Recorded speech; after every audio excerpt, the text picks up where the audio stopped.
There we go, everyone can hear me now. That's better.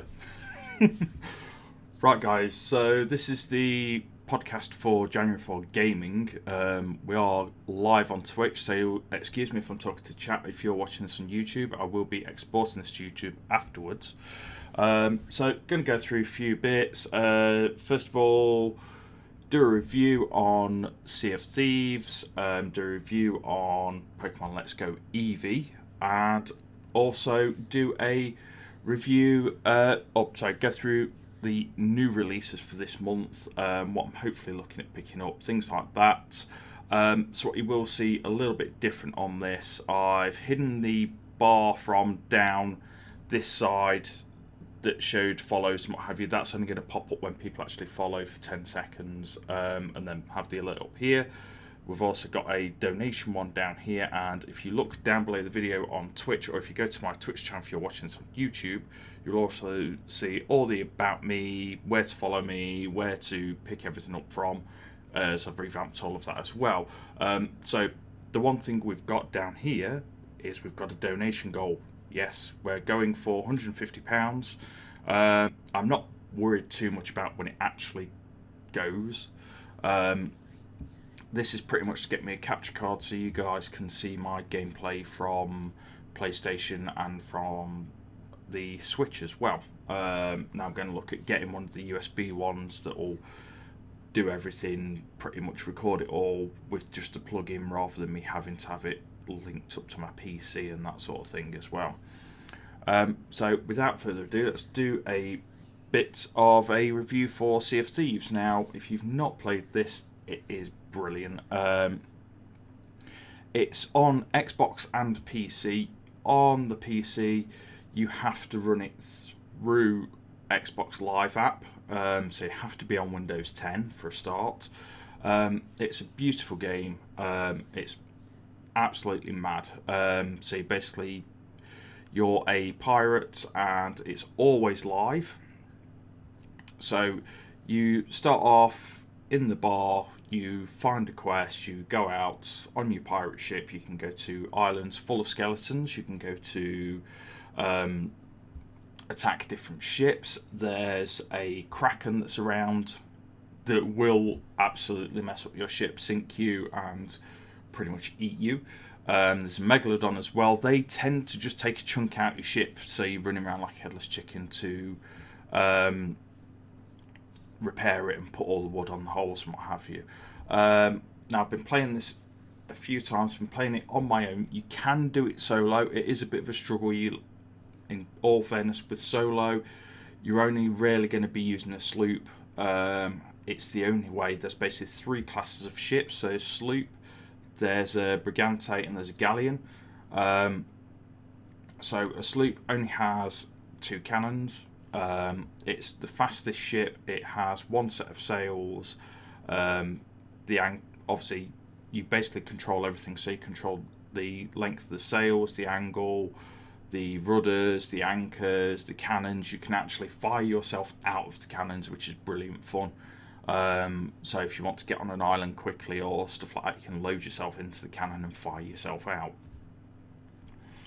You then go up to a brigante, which, if I remember rightly, has four cannons, two decks, technically, two decks. It's a little bit longer than a sloop. And then you go up to a galleon, which is like 8 cannons and 3 decks and all sorts of things. Now, I've only played on a galleon once. I do prefer the sloops because normally I'm either on my own or playing with one other person. Now, the sloops are stupidly quick, so you can outmaneuver. I mean, we had this probably a couple of weeks ago when I was playing with a group of guys on a galleon. We had a guy that was well experienced on the sloop, and he was flying around everywhere around us. It's like, yeah, we've got all the guns that we can hit him with, but he was just doing circles around us at this point. So on your pirate, you also get your own personal weapons. So you have the choice of a cutlass, a pistol, a blunderbuss, or a sniper rifle. as well, and you can pretty much customize everything about your pirate, about your weapons, about your ship. So you can have a little pennant flag on the ship that you can choose from. You can customize the sails, you can customize the front of the boat with the little, where you used to get like little mermaids or what have you on there. You can pretty much customize everything on there. With your pirate, you can go customize your clothing, your style, everything about it. You can get hooks, peg legs, eye patches. I don't think you can get a parrot in it as yet, which is one thing that I can't really remember seeing one in a shop anywhere on the game. But it is brilliant. It's good fun. You can lose a couple of hours in it easily. You basically go off, go into, basically find a quest, submit that, go off to an island somewhere, start digging up, get attacked by skeletons, which are the main environmental enemy. Is there skeletons. There's also forts full of skeletons, boats full of skeletons. Like I say, the other environmentals are sharks, the megalodon, and the kraken as well. So with that on there, you do get a lot of fun out of this. It is a brilliant game. Like I say, you can lose a couple of hours in it easily. It looks beautiful. The one frustration some of us have is that you can't sort of buy some of the stuff. So same as cannonballs, things like that. Now, yes, it's a mechanic basically to auto balance it so it doesn't end up pay to win. But when you pull up into an outpost, you moor up, you go and drop off your chests or whatever you've just found, and you drop those off at the people and get the money.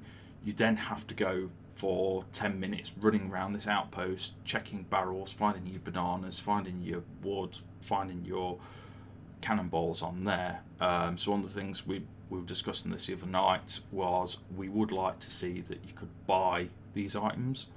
Again, the other thing that we said was it'd be nice if you, rather than your boat always going back to a port or what have you, or an island when it gets destroyed, if you can just request to have it put back where it was.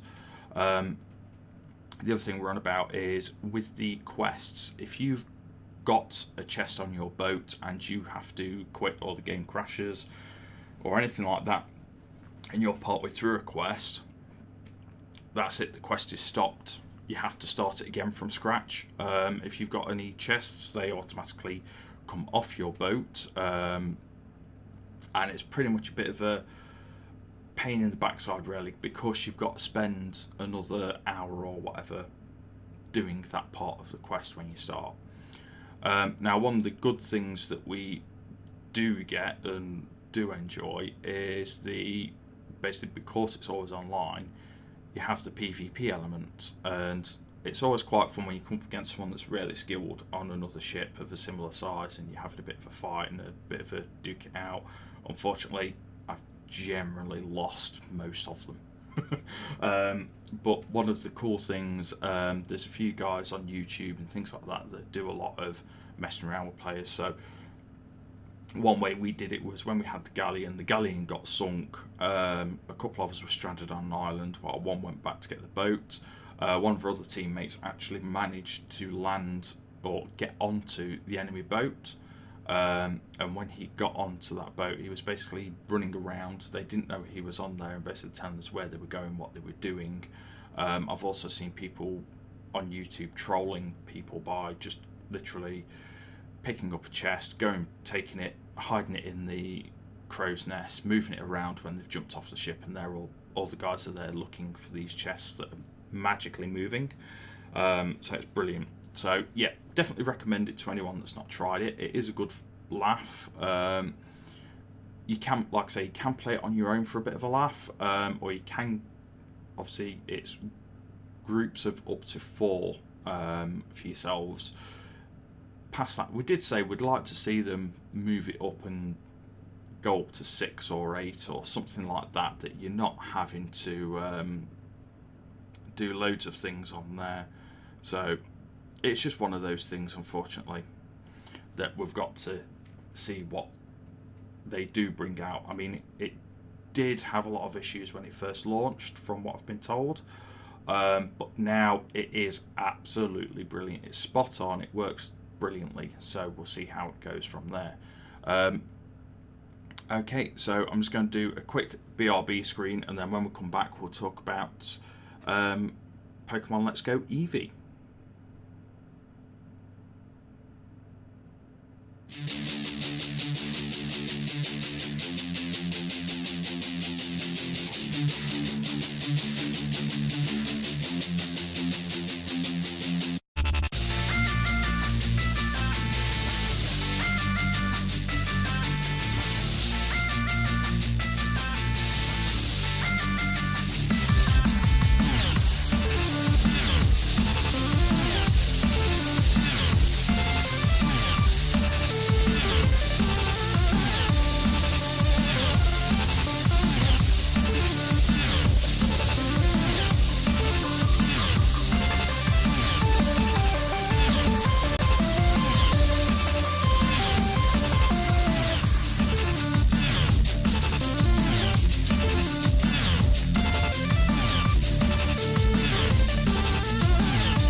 Hi guys, okay, so a little bit on Let's Go Eevee is the version that I've got. Basically for Christmas, me and the other half bought a Nintendo Switch, the Pokemon Let's Go version.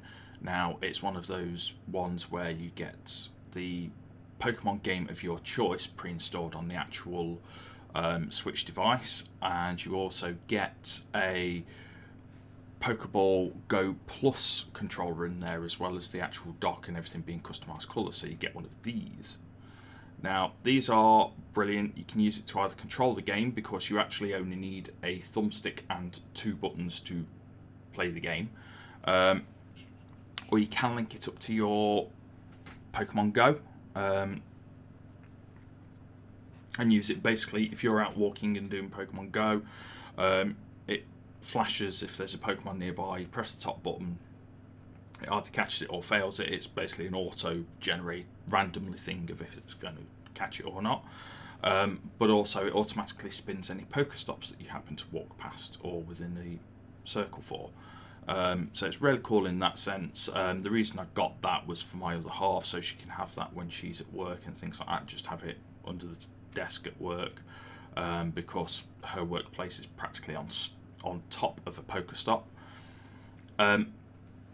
So we bought that, and we also got Pokken DX Tournament with it as well, which is basically a Pokemon version of Tekken that's with it as well.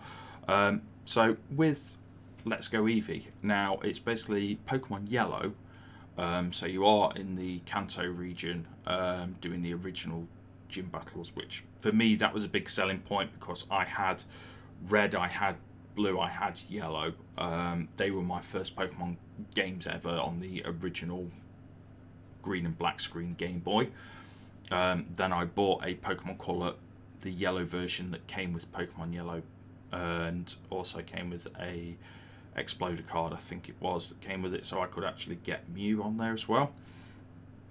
So one of the cool things that with this is it has a little bit of the catching system from Pokemon Go. So what you get is, when you're walking around, rather than the old Pokemon games where it's tall grass, you walk around, you get a random encounter and you don't know what's going to pop up or when it's going to hit you. You can't avoid it, sort of thing, unless you avoid stick a repel on or avoid long grass completely.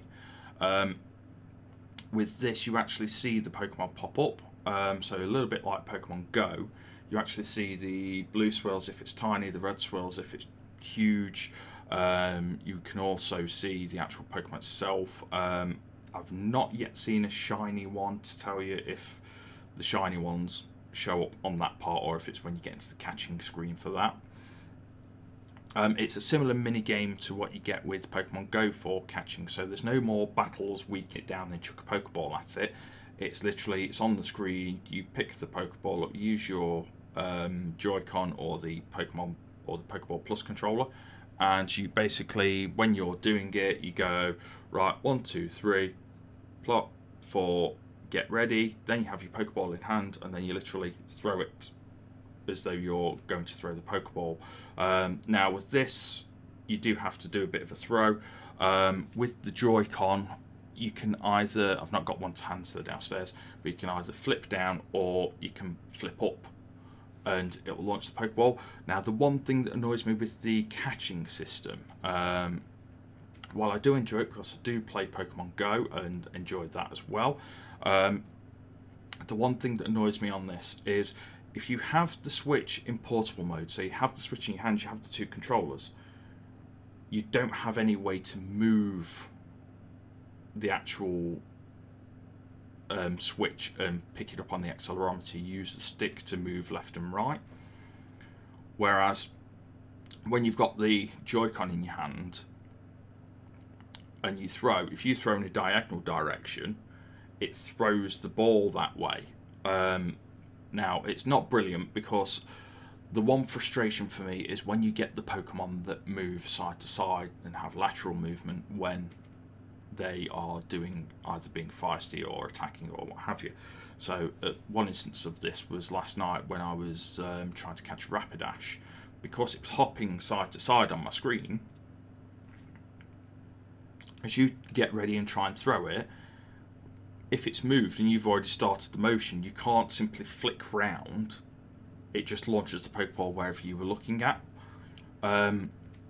Whereas when you're in portable mode, you can actually use the sticks and move it while you're on that catching point. You've got the Pokeball in your hand. So it's just one of those minor annoyances. It's not a major detriment to the game. It's just a bit of an annoyance for me, personally. Now, with the, like I say, when you're walking through the grass, you can actually see the Pokemon you wanted to catch. So you can avoid them if you want. Now, the other thing is, with the game, one of the core mechanics for leveling up, now, from the old Pokemon games, you used to have to do loads and loads of battles to level up your Pokemon. They got XP from battling trainers, etc. Now, in the Let's Go series, it turns out a lot of it is from the capturing.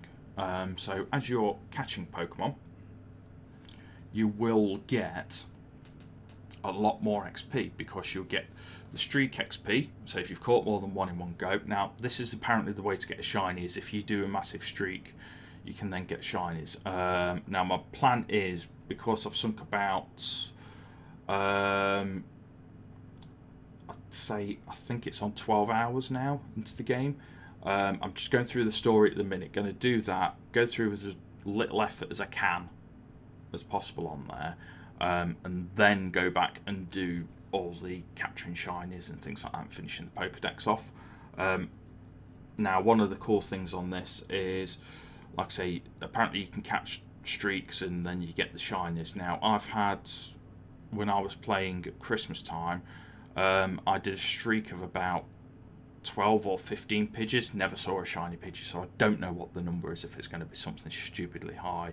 If you guys can tell me, obviously, comment in chat on Twitch, drop us a comment on the video when it goes on YouTube, drop us a comment on the actual podcast on the website as well. Just let us know, basically. And one of the other things that you get is you get the XP for catching, so you get the streak bonus. You also get a bonus if it's a different size than normal, so if it's tiny or if it's large, you get a size, huge, you get a size bonus.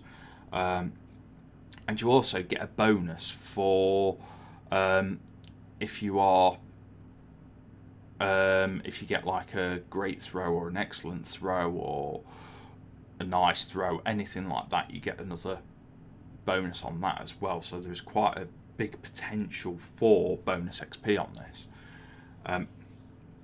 So onto sort of the battles, things like that. They are as you would expect, each Pokemon can learn 4 moves.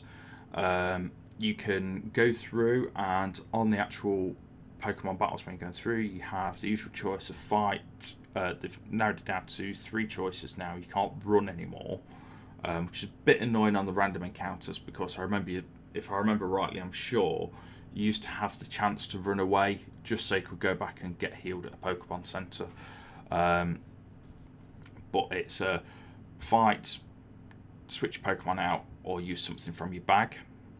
So you can fight, obviously, is you do one of your moves. Pokemon, you switch out your Pokemon. And bag is you can go in and use, same as your potions, your revives, your X-ups, PP-ups, things like that you'd normally use during the battle states and what have you. So I do really like the game. I'm really enjoying it so far. It looks beautiful. It's one of those things, being a bit of a nostalgia trip as well, with it being based on Pokemon Yellow. I do really, really, really enjoy it.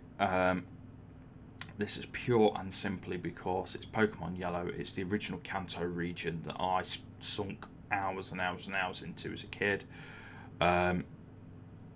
Know all the routes and everything like that. You know where you're going. You know all the gym leaders and everything. But it's drawn beautifully.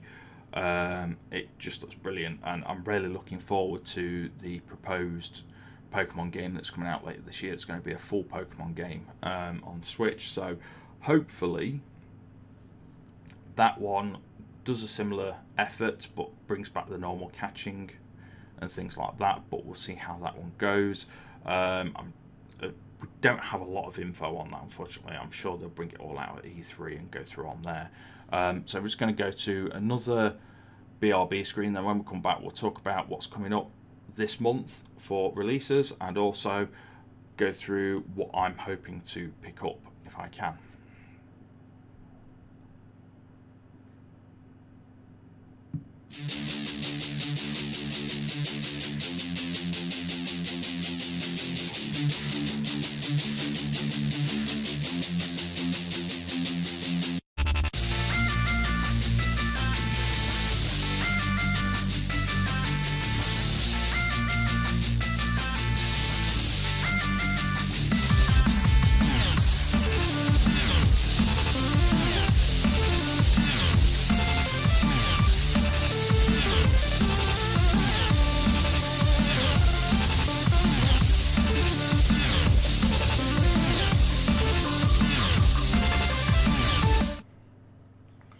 Okay guys, so with this month's releases, I've got a bit of a list to go through of what's coming out this month, and then I'll go through what sort of the highlights for myself on this.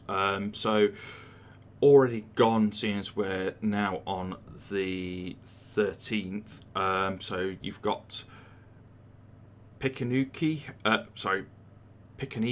on PC and Switch that came out on the 7th. You've got Clock Simulator that came out on the Switch on the 10th. The Hitman HD Collection, or HD Enhanced Collections, come out on PlayStation 4 and Xbox on Friday, just gone.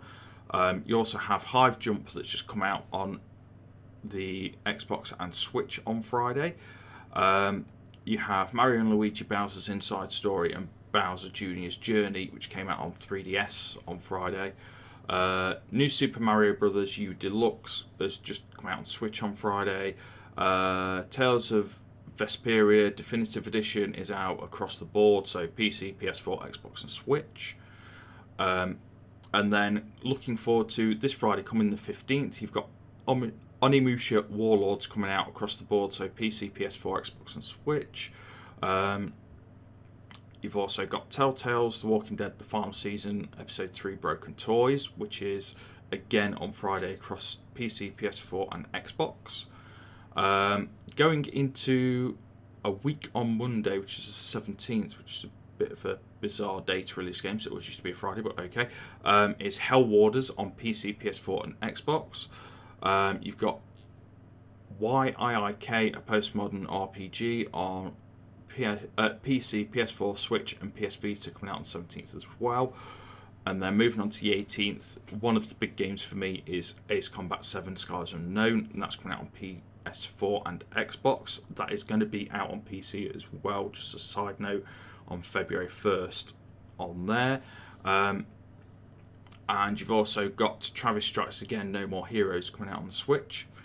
22nd of Jan, you've got A Fisherman's Tale on PSVR coming out. You've got the Council Complete Edition in the US coming out on PS4 and Xbox, and Sonabeat on the PC. And 23rd is At the Gates on the PC. 24th is Life is Strange 2 Episode 2 Rules on PC, PS4 and Xbox. So that's the Telltale episodic version of Life is Strange. Another big one on the 25th is Resident Evil 2 Remake coming on PC, PS4 and Xbox. You've also got Tropico 6 on the same day on the PC. And then on the 29th, you've got Genesis Alpha 1 and Kingdom Hearts 3, all on PC, PS4 and Xbox One. Now, for me, the big highlights in there are obviously Ace Combat, because I love the Ace Combat series.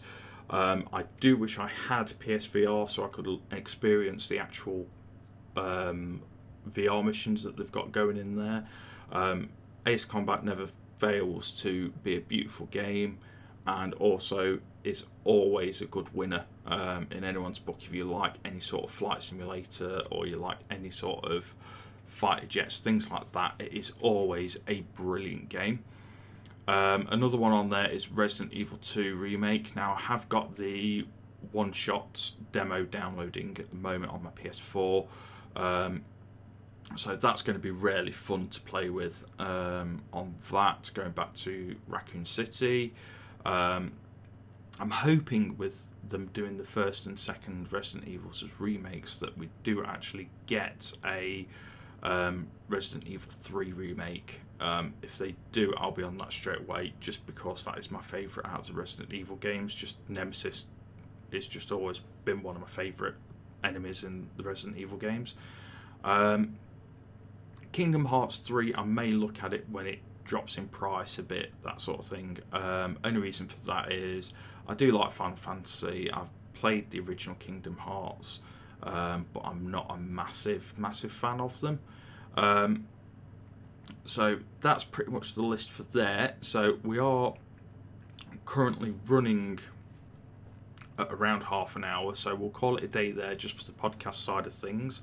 I will hopefully be back on Twitch before the next podcast, which will be the Gunpla one. I may even be streaming me actually building some of the Gunpla models for the next podcast and what have you as well. So for you guys on Twitch, thanks very much. For the guys on YouTube, please remember to leave a sub and leave a like. For the guys on Twitch, please drop a follow, drop a subscribe if you like. Obviously, it's the donations as well. They are never required. They're always just appreciated. For those of you listening on the usual audio channels, thank you very much for listening. I've been Rich from OurBossPodcast.com, and I'll see you guys next time.